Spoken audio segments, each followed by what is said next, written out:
vijana ambayo tumekuja hapa leo kuzika huyo Brian, huyo William na Benjamin, ni vijana chipukizi, watoto wachanga kabisa ambayo haifai wanakufa kwa njia ya vile imefanyika. Hii ni kitu ya kuzunisha sana taifa. Manake watoto ndio maua ya nchi. Kama ingekuwa wazee kama sisi ingekuwa kitu kingine.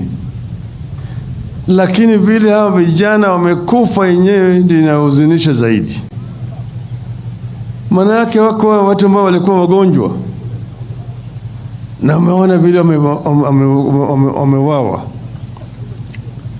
Nilikuwa nilimwambia Bwana Basanjo, ati nilikuwa naona kwenye runinga yale ilikuwa inafanyika kule Sudan, huko Khartoum, vile watu walikuwa napigwa na fimbo kama nyoka, na sikudhani ya kwamba yale inaweza kufanyika katika taifa letu la Kenya. Lakini yale ambayo ilikuwa inafanyika Sudan imekuja imefanyika hapa kwa taifa letu la Kenya. Tumeona watu wetu wakipigwa kiholela na askari. Tumeona vijana wadogo wanapigwa na askari. Tulikuwa tunafikiri ya kwamba Kenya tumetoka kwenye shimo baada ya kupambana kwa miaka mingi zaidi. Tukaleta katiba mpya ambayo tulikuwa tunafikiri hii katiba itakuwa kinga na kulinda ya Wakenya wote. Lakini yale ambayo yamefanyika katika mwezi hiyo mbili mitatu hizi inatuonyesha kwamba katiba tuko nayo kwa maandishi, lakini mila ya kikatiba na kidemokrasia bado hakuna katika taifa letu. Wale ambao wamenyakua utawala wetu kwa mwaka uliopita ni wale watu ambao walikuwa wananyanyasa watu. Ili kasumba ya utawala ya kidhuluma na kimabavu imerudi katika taifa letu. Manake katiba yetu ya Kenya inasema fungu la 37 ati Wakenya wana haki ya kufanya mambo inaitwa maandamano. Wanaweza kusanyika, wanaweka kupeleka kile inaitwa petition. Wakenya wanaweka kufanya kile inaitwa picketing na kadhalika. Hii hauhitaji ruhusa ya serikali ya polisi. Lakini kwa jina ya kusema ati tunatetea, tunalinda maisha, tunalinda mali hao watu wanataka kuharibu mali, tunalinda na tutalinda mali ya Wakenya, atutawazuia. Wanajaribu sasa kukiuka hiyo sheria. Ati Wakenya hawezi kufanya maandamano, maana yake maandamano italeta uharibifu wa mali. Unajiuliza, hawa watoto wameuawa huko Nyalenda. Nyalenda ilikuwa ni mali gani wa serikali walikuwa wanalinda? Wanatolewa kwa nyumba usiku, wanapigwa na marungu kama mtu ambaye anaua nyoka kwenye shamba la viazi mpaka wanauawa. Alafu mtu ambaye anatakikana awe ndiye analinda katiba anasema kiholela ati tumewanyorosha, nitakawakalia ngumu. Alafu natoa shukrani kwa polisi kwa kufanya kazi mzuri. Hiyo ni unyama? Sio ni unyama? Si ni unyama? Shetani ashindwe. Shetani ashindwe. Bwana Ruto kila mara kwa mara anajitokeza, anaenda kwa makanisa, anakuwa na vile ati mimi mtu wa Mungu, mcha Mungu. Unafiki. Hii ni kitendo ya Mungu hii? Hii ni kitendo ya nani? Si shetani? Mtu wa shetani. Huyu mtu mpaka alaniwe kabisa. Hiyo ni mnyama.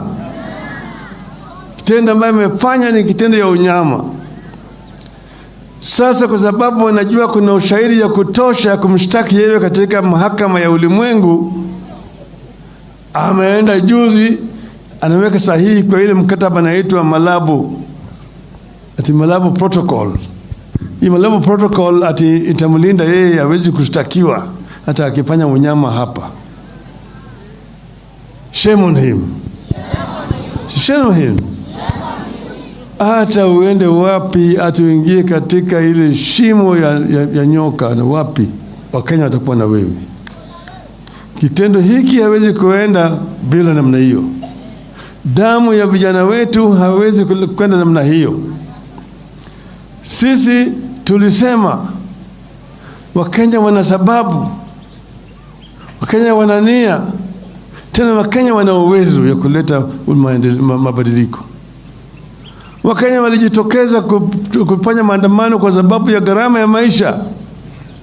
Bei ya unga imepanda juu, ushuru umezidisha zaidi, petroli imeenda juu, sukari imeenda juu. Ni Wakenya wako na haki ya kujitokeza na kufanya maandamano kusema gharama yapunguzwe. Manake wahenga walisema ati kibebacho kikivuja na kufuu kwa mchukuzi.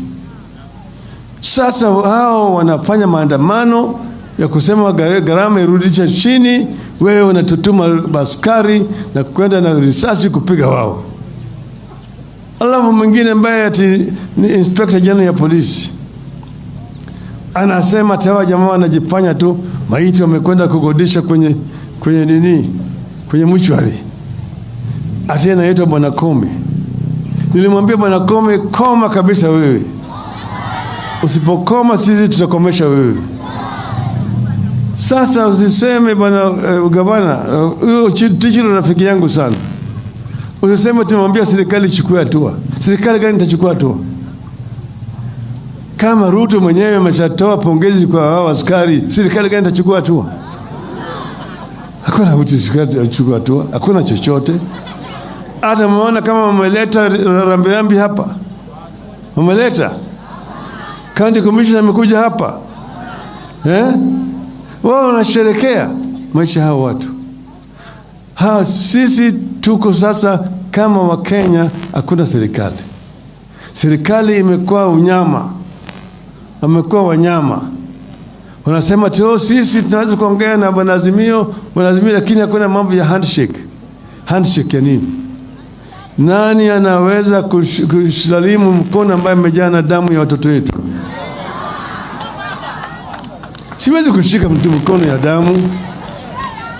Wale mkono yao umejaa na damu ya watoto wetu chepukizi namna hii, siwezi kuwasalimu. Ati kwenda nayo katika serikali nini hiyo? Hatuwezi. Sisi kama Azimio tutasimama imara na tutazidi kutetea haki ya Wakenya, na tutahakikisha kwamba haki imetendeka. Damu ya hawa vijana haitaenda bure. Tutaenda na watu mpaka mwisho. Kwa hivyo mimi nasema poleni sana jamii ambayo imefiwa. Kama Wanaazimio sisi tuko na nyinyi pamoja. Tuko na nyinyi pamoja kabisa mpaka baada ya haya. Na yale tuko naye tingine tumechatuma, na kuna wengine ambaye tuko naye hapa tutawapatia familia ili kuwasaidia hao katika wakati hii ya majonzi. Mungu aweke hao watoto palipema peponi. Asanteni sana.